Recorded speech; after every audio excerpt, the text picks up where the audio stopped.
আর পুরো সব মানে ওয়েস্ট বেঙ্গলের সব থেকে বেকারত্বের হার বেশি আমার মন বলে।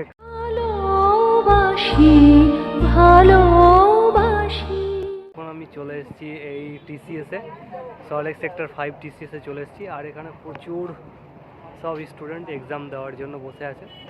আমিও এক্সাম দিতে ঢুকবো। আমার আছে 5টা 15 থেকে 6টা 15-তে শেষ।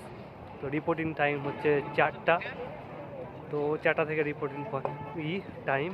তো চলো দেখি, পুরো এনার্জি লেস, একবারে এনার্জি শেষ হয়ে গেছে।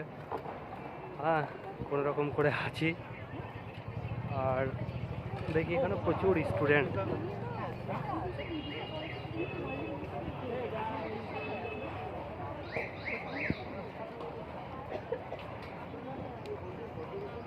আমি অনেক আগে চলে এসেছি। চলো সামনে গিয়ে কিছু টিফিন করতে হবে, তারপরে ঢুকে যেতে হবে। আর একটু আসতে বলছি, এখানে চেঁচালে হবে না, কারণ এখানে অনেক স্টুডেন্ট আছে, তোমরা দেখতে পাচ্ছ। আর এটা আমার 3rd টাইম এখানে, কারণ এর আগে 2টো এক্সাম এখানে দিয়েছিলাম। আর এখন এটা 3rd টাইম। দেখা যায় সবাই বসে আছে এখানে এক্সাম দেওয়ার জন্য, তোমরা দেখতে পাচ্ছ।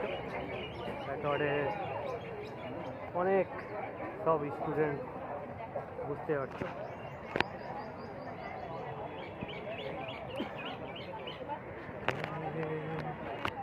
সব লাইন দিয়ে বসে আছে সেই সকাল থেকে। এখন একটা এক্সাম চলছে আর এরা বেরাবে, তারপরে আমরা 4টার সময় ঢুকবো। তো 4টার সময় ঢুকে যাব, আর রিপোর্টিং টাইম। আর এখন সবাই বসে আছে, দেখতে পাচ্ছ পুরো লাইন। পুরো এইদিকে মোটামুটি 1 কিলোমিটার, ওইদিকে মোটামুটি 1 কিলোমিটার, সবাই বসে। কেউ হয়তো দেখছে লাস্ট এইটা, আমি আর দেখলাম না, আমাকে আর ভালো লাগছে না। ম্যাথগুলো সকালে দেখেছিলাম, ট্রেনেই যা দেখার দেখেছিলাম, এখন আর কিছু দেখবো না। একেবারে সিধা এক্সাম হলতে ঢুকে যাবো। এখন এদিকে লাইন, পুরোটাই লাইন দিয়ে আছে, সবাই আমাকে দেখছে, কিন্তু দেখলে কিছু করার নেই। আর বেকারত্ব তো বুঝতেই পারছো, এতগুলো যে সব স্টুডেন্ট সব বেকার, কি কম্পিটিশান।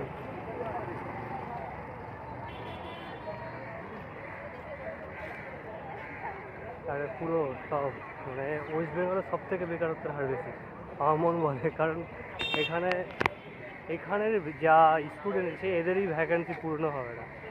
কিন্তু হ্যাঁ, যে মেহনত করবে তার কিন্তু জবটা হবে, বুঝতে পেরেছো। একবার দেখে নাও কী পরিস্থিতি। এতগুলো স্টুডেন্ট সব বসে আছে এখানে, দেখতে পাচ্ছে, আমাকে দেখছে যে কী করছে তারা। কিন্তু এটা একটা ডকুমেন্টারি করে রাখছি। বসেছিলাম ওখানে অনেকক্ষণ ধরে, তো ভাবলাম যে একটু ব্লগটাও করে নিই, কারণ তোমাদেরকে দেখানো উচিত যে দেখো কী পরিস্থিতি গভর্নমেন্ট জবের। এতগুলো ভিড় এখানে, তো শুধু মানে 1 মাস থেকে এক্সামই চলছে। 1 মাস থেকে প্রতিদিন 2টো, 1st, 2nd, 3rd, ঠিক আছে, 3টে করে এক্সাম চলছেই প্রতিদিন 1 মাস ধরে। তাহলে কত হাজার, কত লাখ স্টুডেন্ট সব বেকার, সব এখানে বসে আছে, তোমরা দেখতে পাচ্ছ। সব স্টুডেন্ট, অনেকে গার্জেনদের সাথে এসছে, তোমরা বুঝতে পারছো। আর দেখো, আমি সামনে যাব, কিছু টিফিন করবো। টিফিন করার পর আমি ঢুকে যাব, কারণ 4টা, আমি 4:30টার দিকে ঢুকে যাব। ব্যাগটা রাখতে হবে, ব্যাগের মধ্যে অনেক কিছু আছে তো আমার। আর আজকে আমি দেখি হাওড়ায় থাকার করবো, তারপরে আবার ঘুরিয়ে আমাকে কোচিং সেন্টার চলে যেতে হবে। আর এই সাইডে এখন যাচ্ছি, এদিকে ফ্লাইওভারটা আছে।